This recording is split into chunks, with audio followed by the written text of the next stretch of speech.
बिस्मिल्लाहिर्रहमानिर्रहीम, अस्सलाम वालेकुम। मैं चाहूंगा कि पहले आप इस ब्यूटीफुल स्टेटमेंट को जरूर पढ़ें। I love Trump as much as a straight man can love another man. ये कहना था एक सफेद जानवर का दूसरे सफेद जानवर के लिए, जब इलेक्शन की कैंपेनिंग चल रही थी अमेरिका के अंदर।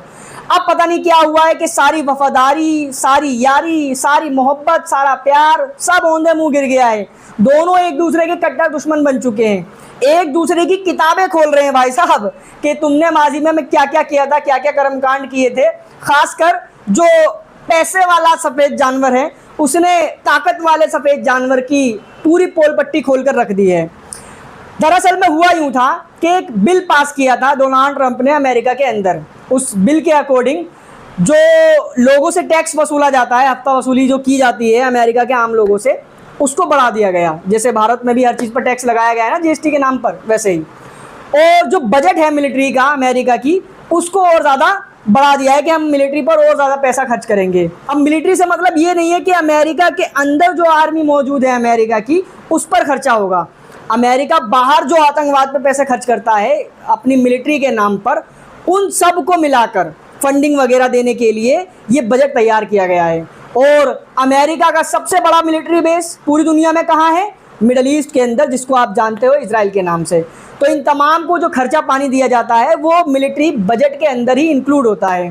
और इस चीज़ पर एलोन मस्क ट्रंप पर भड़क गए कि ये हमारी जनता पर बोझ डाला जा रहा है, हमारी जनता का खून चूसकर दुनिया भर में आतंकियों पर इन्वेस्ट किया जाएगा और दुनिया भर के मासूम लोगों को मरवाया जाएगा। चलो यहाँ तक तो बात ठीक थी। इसके अलावा शायद उसी बिल के अंदर ये भी था कि बाइडेन सरकार के वक्त में एक बिल लाया गया था जिसके तहत कि इलेक्ट्रिक कार्स को ज़्यादा खरीदा जाएगा अमेरिका के अंदर। जो पेट्रोल वगैरह पे चलने वाली व्हीकल्स हैं, कार्स खासकर, उनको कम खरीदा जाए, ये कानून बना दिया गया था। और इलेक्ट्रिक कार्स जो हैं वो महंगी है। इलेक्ट्रिक कार्स बनाता कौन है? टेस्ला, एलोन मस्क की कंपनी बहुत ज़्यादा मशहूर है। अब डोनाल्ड ट्रंप ने उस कानून को रद्द कर दिया कि भाई नहीं, हमारे लोगों पे बर्डन ज़्यादा पड़ रहा है, इतनी महंगी कार हर कोई थोड़ी खरीद सकता है, इसलिए जो चाहे वो इलेक्ट्रिक खरीदे, जो चाहे वो पेट्रोल वाली खरीदे, जिससे एलोन मस्क की कंपनी को जाहिर है घाटा होगा। अब सारा सीन मैंने आपको समझा दिया। उसके बाद एलोन मस्क ने डोनाल्ड ट्रंप को ले लिया आड़े हाथ। डोनाल्ड ट्रंप की तमाम किताबें खोल खोल कर सोशल मीडिया पर वो रखने लगे। अपने एक सोशल मीडिया पोस्ट में एलोन मस्क ने ट्रंप के बारे में कहा कि अगर मैं ना होता तो ये इलेक्शन ना जीत पाते। और एक पोस्ट में ये भी कहा है कि डोनाल्ड ट्रंप को प्रेसिडेंट के पोस्ट से हटाकर जो जेडी वेंस है, वाइस प्रेसिडेंट अमेरिका के, उनको प्रेसिडेंट बना देना चाहिए। जिसके जवाब में ट्रंप ने निशाना साधते हुए कहा कि ये बंदा पागल हो गया है, इसको मिर्ची लग रही है, ये देश का भला नहीं चाहता। फिर एलोन मस्क ने और कुछ कदम आगे बढ़ते हुए एप्स्टीन नाम का एक बंदा था जो अमेरिका का एक बिलियनर था, उसके बारे में खुलासा हुआ था, उसको जेल में भी डाला गया था कि वो प्रोस्टिट्यूशन का धंधा करता था। लड़कियों को, छोटी छोटी मासूम लड़कियों को ले जाकर उनके साथ गलत काम करवाया करता था। अब दावा ये किया एलोन मस्क ने कि उस बंदे के ताल्लुक थे डोनाल्ड ट्रंप से, और डोनाल्ड ट्रंप ने भी छोटे उम्र के जो लड़कियां थी उस बंदे एप्स्टीन के पास, डोनाल्ड ट्रंप ने वहां जाकर कर्मकांड किए। ये तमाम चीज़ें सोशल मीडिया पर खुल खुल कर आने लगी। दोनों ने एक दूसरे को अच्छी तरीके से नंगा कर दिया। अब जब दोनों को नुकसान दिखाई देने लगा, डोनाल्ड ट्रंप को पॉलिटिकल नुकसान हो रहा था तो एलोन मस्क को पैसों का नुकसान। अब दोनों ने सुलह करने के लिए कल यानी मंडे वाले दिन कॉल पर बात करने के लिए रजामंदी जाहिर की है। रिपोर्ट को बताने का मकसद ये है कि सफेद चमड़ी वाले जानवर ये अपने बाप के ना हुए। वहीं लेबनान अपने इम्तिहान में फेल हो गया है। इम्तिहान किस चीज का? आप वीडियो को देखोगे, बात को समझोगे तो समझ में आ जाएगी। 6 जून 2025 फ्राइडे वाले दिन सुबह सुबह लेबनान के कैपिटल बेरूत और इसके अलावा साउदर्न पार्ट के नेबातिया के इलाके में इजराइल ने जबरदस्त तरीके की बमबारी की है, जिसमें कई सारे सिविलियन घरों का और कई इंफ्रास्ट्रक्चर का लेबनान का नुकसान हुआ है। अब फेल कैसे हुआ लेबनान? क्योंकि लेबनान की जो मिलिट्री है उसने रिएक्शन दे दिया। कोई ज़्यादा बड़ा रिएक्शन नहीं दिया, हमला नहीं किया हमले के जवाब में।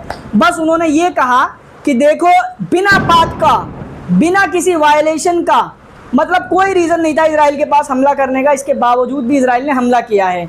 इसके अलावा इजराइल ने ये कहा हमला करके कि हमें जहाँ कहीं भी खतरा दिखाई देगा हम वहाँ हमला करेंगे। तो तो लेबनान की आर्मी ने कहा था कि हम कोऑर्डिनेट करने को तैयार हैं, खतरा दिखाई दे रहा है, हमारे साथ आओ, क्या खतरा है हमें बताओ, हम निपटेंगे उससे। लेकिन इजराइल ने इससे मना कर दिया और सीधे हमले कर दिए। अब इम्तिहान यहाँ पे लेबनान की सरकार और मिलिट्री का ये था कि जब इजराइल तुम्हारे देश में घुसकर हमले करता है बिना बात के ही सही, आम लोगों पर ही सही, चाहे आम लोग मारे जाते हो, डजेंट मैटर, तुम्हें उस पर खामोशी रखनी है। अगर बोलोगे तो तुम इम्तिहान में फेल हो गए। अब फेल कैसे हुए, इसका एग्जाम्पल देता हूं मैं आपको सीरिया से। सीरिया का ये जो है मुजाहिद, मैंने बताया भी था कि सबसे पहले यूरोपियन यूनियन ने 2 बार इसको फंड देने का ऐलान किया था। उसके बाद अमेरिका ने इस पर से सैंक्शंस हटा दिए, मतलब अमेरिका से भी डॉलर्स अभी आए तो नहीं है मगर सैंक्शंस हट गए, ये बहुत बड़ी बात है। फिर उसके बाद सऊदी अरेबिया और कतर ने फाइनेंशियली सपोर्ट करने का ऐलान कर दिया, मतलब वहाँ से भी रियाल वगैरह आएंगे। अब उसके बाद एक बार फिर यूरोपियन यूनियन ने 175 मिलियन यूरोस और देने का वादा कर दिया है सीरिया की मुजाहिदों की सरकार को, ह्यूमैनिटेरियन एड और फाइनेंशियल क्राइसिस से निपटने के लिए। अब अगर इसी पैटर्न को फॉलो करती है लेबनान की सरकार, क्योंकि देखो सीरिया में इजराइल ने कितने हमले किए, कितने लोगों को मार दिया, सीरिया के अंदर अभी भी कुनैतरा के अंदर घुसा पड़ा है इजराइल अपने टैंकों को लेकर, वहां जाकर लोगों के घरों में रेड कर रहा है इजराइल अपनी मिलिट्री के साथ। लेकिन जुलानी उस पर खामोश है। जुलानी को चाहिए डॉलर, यूरोज। अगर लेबनान को भी चाहिए भाई, सऊदी का पैसा भी चाहिए, कतर का भी चाहिए, यूरोपियन यूनियन का भी चाहिए, अमेरिका का भी चाहिए, तो खामोश रहना होगा। इजराइल जो कर रहा है, तुम्हारे पिछवाड़े पे हंटर भी बजा रहा है, तो चुप रहो। अब लेबनान ने करती है गलती, लेबनान की सरकार और लेबनान की मिलिट्री ने कह दिया है कि ये इंटेंशनली हमला किया गया है लेबनान के अंदर। वो तो सबको पता है, तुम बोले क्यों। अब मुश्किल है कि इनको डॉलर्स, यूरोस और सऊदी अरेबिया के रियाल्स वगैरह मिल जाएं। वहीं पिछले 20 महीने में गाजा के अंदर जाती तौर पर जाने से कुछ नहीं उखड़ा, तो आतंक के आकाओं ने अपने आतंकी बटालियंस को एक्टिव कर दिया है गाजा के अंदर। खुद इजराइल के पॉलिटिशियन ने इस बात का दावा किया है और कई मीडिया रिपोर्ट्स ने यह कंफर्म कर दिया है कि गाजा के अंदर इजराइल ISIS से लिंक्ड जो आतंकी थे, जो इजराइल के कांटेक्ट में थे, नाम से मुसलमान हो भी सकते हैं और नहीं भी, क्योंकि कई ऐसे भी पकड़े गए हैं अभी तक मोसाद के एजेंट जो दिखने में मुसलमान, नाम भी मुसलमान, ID भी मुसलमान, दाढ़ी टोपी कुर्ता पजामा हर चीज़ में मुसलमान लगते हैं देखने में, लेकिन निकलते अंदर से वही हैं। ऐसा इंडिया में भी कई बार हुआ है, बुर्का पहन के मस्जिदों के पास घूमने चले जाते हैं। CAA NRC का जब प्रोटेस्ट हो रहा था तो एक थी शेरनी, वो बुर्का पहनकर पहुंच गई थी प्रोटेस्ट के अंदर ताकि मुसलमानों को बदनाम किया जा सके। ऐसे फॉल्स फ्लैग ऑपरेशन दुनिया भर में देखने को मिलते रहते हैं। तो मैं कहा था, मैं भूल जाता हूँ। अब उन्हीं जो ISIS के जो आतंकी थे उनको एक्टिव कर दिया गाजा के अंदर नेतन्याहू की सरकार ने, ताकि जो एयर ट्रक्स हैं, जो लोग हैं, लोगों के बीच में जाकर वो खुराफात मचाएं, आतंक मचाएं, फिर उसको देखकर उसके बहाने से भाई किसी बंदे के हाथ में कोई हथियार होगा, इजराइल ऊपर से नज़र रख रहा है, अब वो बंदा भीड़ में है, उसी बंदे के बहाने बॉम्ब गिराया और ये कहा कि वहाँ पे इसके जो गाजा के लड़ाके हैं उनके लड़ाके मौजूद थे, उनको मारने के लिए हमने बॉम्ब गिराए। एक फ़ायदा ये हो गया। दूसरा, जो एयर ट्रक्स हैं उनको लुटवा रहा है ताकि गाजा के लोगों तक खाना ना पहुँच पाए। और भी कई सारी चीज़ें हैं, जैसे गाजा के लड़ाकों की इन्फॉर्मेशन देना, उनके टनल्स का पता लगाना। तो अब जब खुद से कुछ नहीं उखड़ा तो अपने इन आतंकियों को गाजा में एक्टिव कर दिया है। वहीं यमन ने दावा किया है कि लेबनान के ऊपर जो इजराइल ने आज हमले किए हैं, आपको ये भी बताता चलूँ कि मिडिल ईस्ट के अंदर आज ईद का दिन है। यहाँ तो चांद रात है जुमे वाले दिन, लेकिन वहाँ ईद हो चुकी है। तो ख़ास ईद वाले दिन लेबनान पर हमला किया इजराइल ने। इसी वजह से उन्हीं की सॉलिडेरिटी में यमन ने एक पैलेस्टाइन टू बैलिस्टिक मिसाइल, जो हाइपरसोनिक मिसाइल है, वो इजराइल के बेन गुरियन एयरपोर्ट पर दागी है। कैजुअलिटीज़ की या मिसाइल के गिरने की अभी तक कोई अपडेट नहीं है, क्योंकि यमन के स्पोक्स पर्सन याहिया सारी ने इसका अनाउंसमेंट किया तो मैंने आपको अपडेट दे दी है।